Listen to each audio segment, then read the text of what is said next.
Today we're going to talk about selling timber on a property. When you sell timber, there's a couple different ways you can go about it. One is for me to go in and mark the timber, tally everything up, create a spreadsheet of what's there, all the species, the size, classes, the products, and pass that around to sawmills and loggers to see who wants to buy it. It's usually going to be a sawmill. The other way to do it is to have, especially if you want to get a particular kind of logging job done, or if it's a small job, or if you need it done quickly, just hire a logger that you trust, and I can help people with that. And then we pull the logs down, and this works really well when you have really nice timber, because the log prices are so good right now for certain species. We can separate out the different species and the quality of log, line them up, and then have people come in and bid on them off the landing.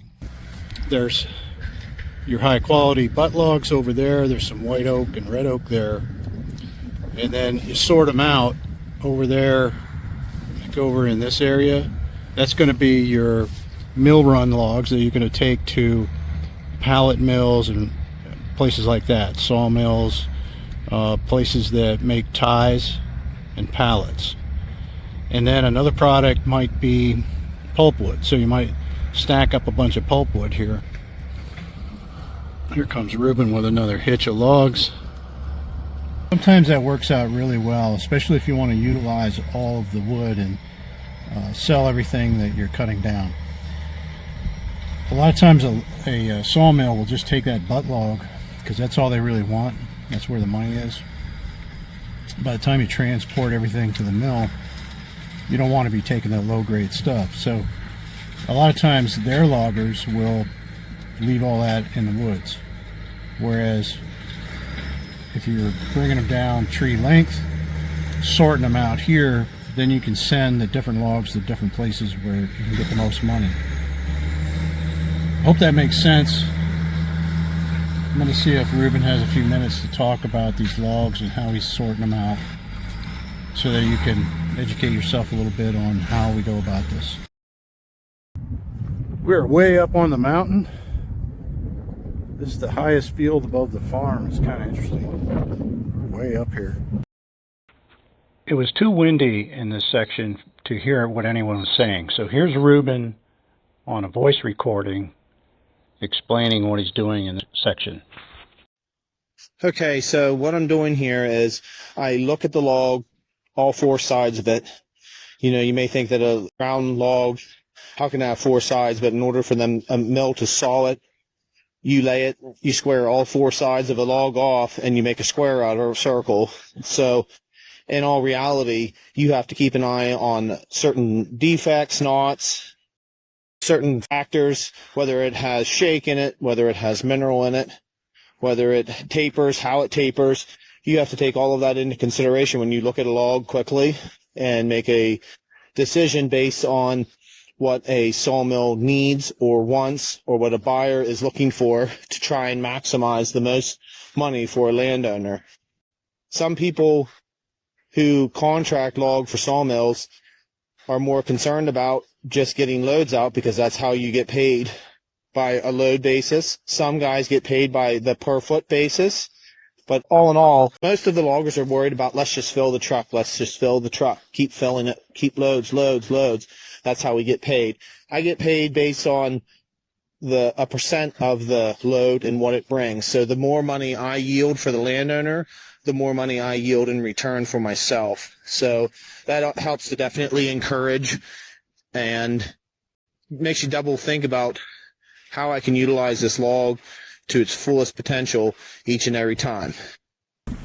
Okay, so here we have the white oak group laid out. There's chestnut oak down at the end. These are whites. So if I'm a log buyer, I can come along and measure the small end. And the small end on the log scale is 15 inches. 12 foot long. I just looked on my chart here, and that is 48 board feet in that log. So it all depends on what I want to pay for. It's a good clean log. Looks good on the inside. No rot, no mineral. Check for mineral, rot. All looks pretty good. So over here we have some ring shake and some defect in here, so I might not pay as much for that log. Over here we have the black oak group. There's the red oaks and the black oaks, so they look pretty nice also. Got some nice color to them, no defects, everything looks good. You can put 4,000 feet on a truckload, and you know, if you have a bunch of nice white oak logs and they're worth a couple bucks a board foot off the landing, then you can sell that for $8,000. Now you have to split that with the logger, whatever your arrangement is with the logger. A lot of times what they'll do is the high grade logs and the veneer logs, they'll make a different deal than your mill run logs. Your split between the logger and the landowner might be different. This one didn't have any defects. There's no defect on that one. And then that one has 2 defects. They're ingrown. This is an ingrown branch from way back. And then these are your potential nicer white oak logs, chestnut oak logs. That one's kind of questionable, but if you cut a little bit off, it might still be okay. Might be, you know, cut back to an 8-footer at the mill, but it might clean itself up. But they're definitely not stave logs. I don't think they're big enough by any means. But what are the characteristics that make a stave log? I think it's just the size. Has to be a bigger, clean log. And it's got to be really perfect. Can't have any wormholes, knots. No, I think like a stave log is just a hair under a veneer log. Right. It could go like a stave log could be possibly a white oak veneer reject. And they go to a stave mill where they use it as whiskey barrels. Right. All right. I'll let you get back at it. All right, I hope you learned something, and sorry about the wind, but it was hard to hear what Ruben was saying a lot of times. But that gives you an idea of how we go about selling timber from property. Normally I would go in and mark that timber according to how the landowner wants it done, and I would supervise everything and make sure the logging job gets cleaned up. Now when you sell to a mill, then my job is much harder, because for one thing I have to wait until the mill gets around to cutting it. I have no control over the logger. I can't hand pick the logger that cuts it.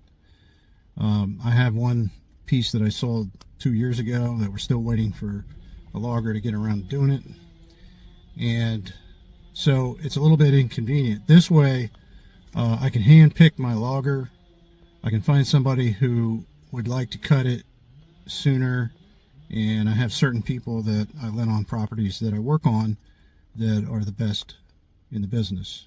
Ruben's one of them. So I don't have to ever worry about getting the kind of job that I want to see from him. So if you want to sell timber from your land, if you're looking for land or you want to sell land, give me a call and we can buy land for you to hunt on. This would be a good one. This was 180 acres, and it's up against game lands and has farms down below.